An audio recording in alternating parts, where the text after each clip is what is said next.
Hi, we're going to talk about some things to avoid when you are working on your nutrition and you're trying to clean out the kitchen, get rid of some of the crap and the junk, and focus on bringing some better foods in.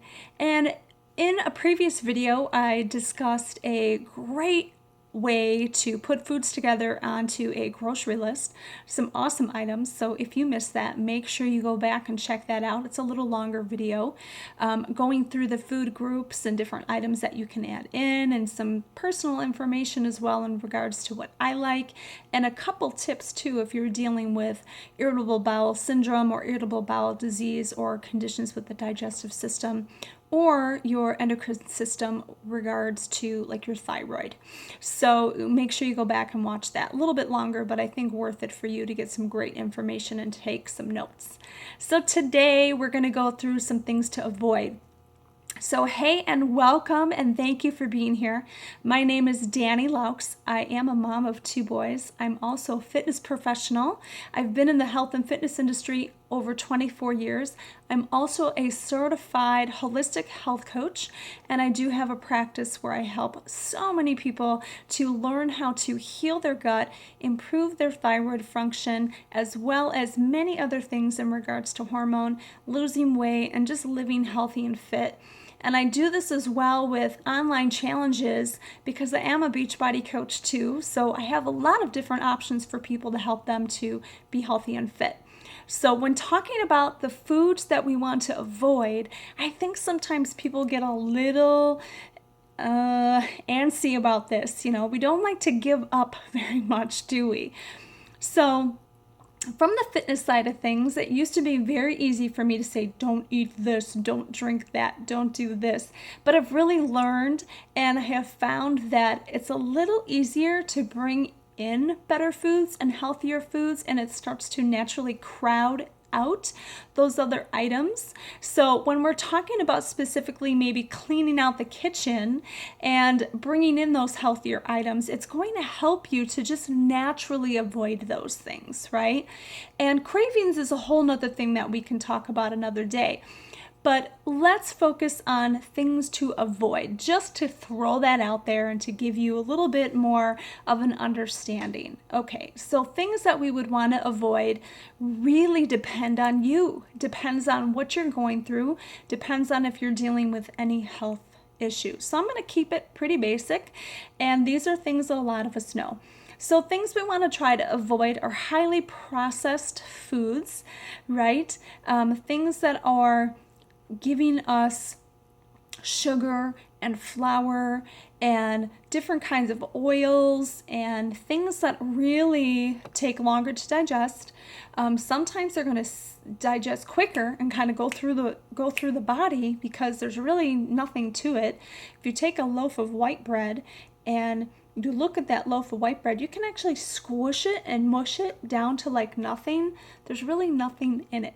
When you take something that is made and healthy and really true good grains and ingredients that are in there, that's solid, right? You also can put something out and it'll sit there and last forever. What is in that, right? You have something that's good and healthy,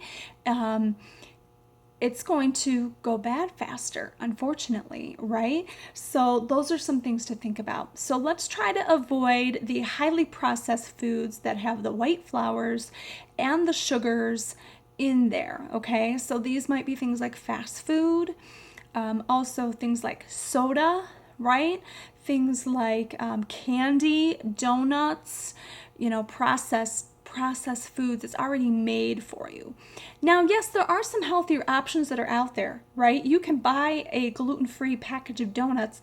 Doesn't necessarily mean it's healthier for you, but maybe for you, you need to avoid the gluten, right? So if you're avoiding things like that, try not to get too confused with a lot of the products that are out there that might be still using ingredients that are not necessarily the best for us, right? So they still might be organic, But if it has a lot of sugar and it has a lot of different kinds of flours, it still might be a little difficult for your body to digest those, right? So you can have better junk food as maybe an option that you want to occasionally have, but not to bring into your daily menu just because it's gluten-free, or looking at things and thinking, oh, it's sugar-free or it's fat-free, right? We kind of really get bombarded with that with advertising, and when we go to the grocery store, it doesn't mean that it's necessarily a better item for you. So just keep in mind that you want to avoid, really just avoid most of the fast food that's out there. The sugars, the highly processed foods, the packaged things.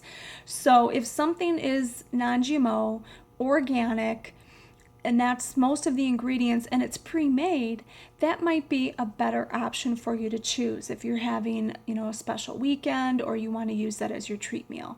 Also, sodas. So look at the sodas as well and try to avoid those. So if you're drinking more water, you're maybe making some herbal teas, those are better options for you. So I don't really want to go too far into the things to avoid, but what I ask you is, if you have a question about that, if there's something that is going on with you, comment below and let me know that, and I will be able to help you a little bit further along with the particular food items that are out there that maybe you're looking at and wondering if it's a good option for you or not. Okay? All right. So thanks for being here. Remember to follow me on Facebook. You can find me at facebook.com/Danielle R. Laux, and have a great day. Thank you.